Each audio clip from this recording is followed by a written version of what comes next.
Hi, this is Evan, and welcome to Wine Couch TV. This week we have another episode, another segment for you of Sommelier Corner. For those fans of Sommelier Corner, you can sort of forget the next 10 seconds. For those of you who are new to Sommelier Corner, what I like to do is bring sommelier friends of mine within the San Francisco Bay Area onto the show to talk a little bit about wines they're excited about, foods that they love that pair with them in the restaurant, and just kind of riff off whatever's going on there.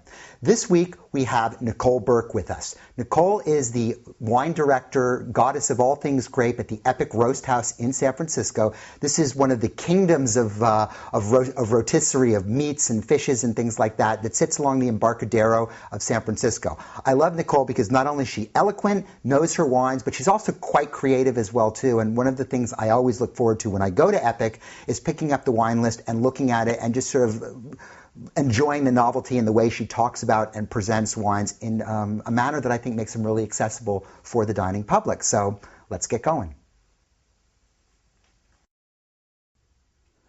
Welcome back, Nicole. It's a delight to have you with us on Wine Couch TV again. For those of you who remember, a couple of weeks back, Nicole was with us. She did such a tremendous job. We wanted to have her come back, and she was kind enough, going into the busy holiday schedule, to take a few minutes out of her schedule to be with us. So knowing that's the case, and knowing that you don't have a lot of time and we don't have a lot of time, what did you bring for us today? I got two wines that I'm really, really excited about. The first one is from Tuscany. It's from a little town that overlooks Florence called Fiesole, and it's by Bibi Gratz. It's called Testamatta, and it is 2005. Testamatta literally means hothead, and Bibi Gratz is a hothead? He's a hothead. He is an artist. He definitely is a unique winemaker. He paints all his labels. This is primarily Sangiovese Grosso, and it is garnering a lot of attention just for the accessibility of the fruit and the balance of these wines. Right. Can we smell it? Oh, definitely. Ooh, that's kind of different. I was expecting sort of that classic sort of red cherry, lightly tarry. This has an elegance and a complexity to it that's quite attractive. It has that herbs to it. It still has that cherry compote on the nose, but it has some minerality to it as well. Yeah, there's definitely a lot going on, and it has more than your sort of quote unquote typical Chianti. Can we taste? Yes. All right.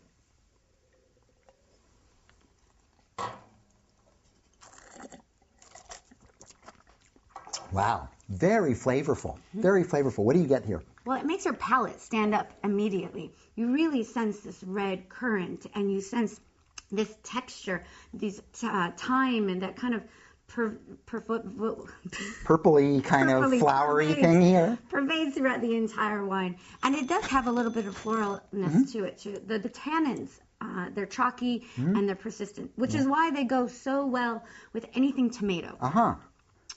Marrow bones with the tomato marmalade is one of my favorites to pair with this wine. Roasted chicken with some herbs to pick up some of that herbaceousness in this wine. And I was thinking, as you were saying tomato, I was thinking particularly things like sun-dried tomatoes would be really nice with that, because they sort of have that piquance.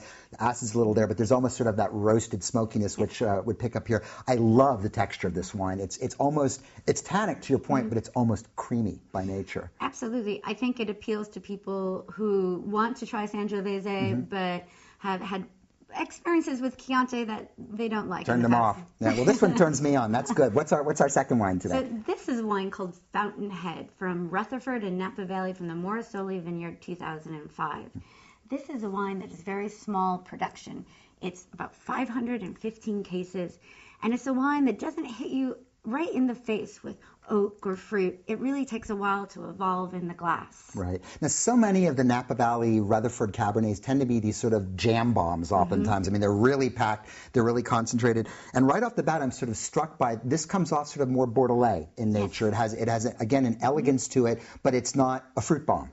No, it has a woodsy character to it, some really pretty black anise and melted licorice on the nose, but the fruit is very, very elegant. Yeah, to say there's almost like a morel or truffly characteristic to it, so let's absolutely taste.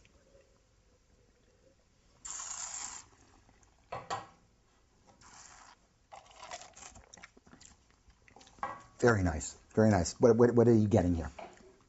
You get a lot of that Like I said, again, that woodsy component to it, that black cherry, that Rutherford dustiness that picks up almost as a spice. It kind of carries through.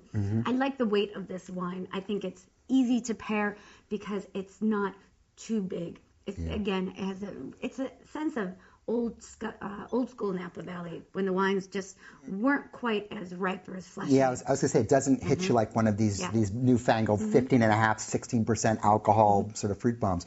I like the elegance to it once again, and I'm just sort of captivated by its persistence. I mean, there's a lot going on there. I mean, clearly it needs some time in the glass. It has a lot of tannin. I mean, this is definitely a vin de garde. I mean, I want to put it away.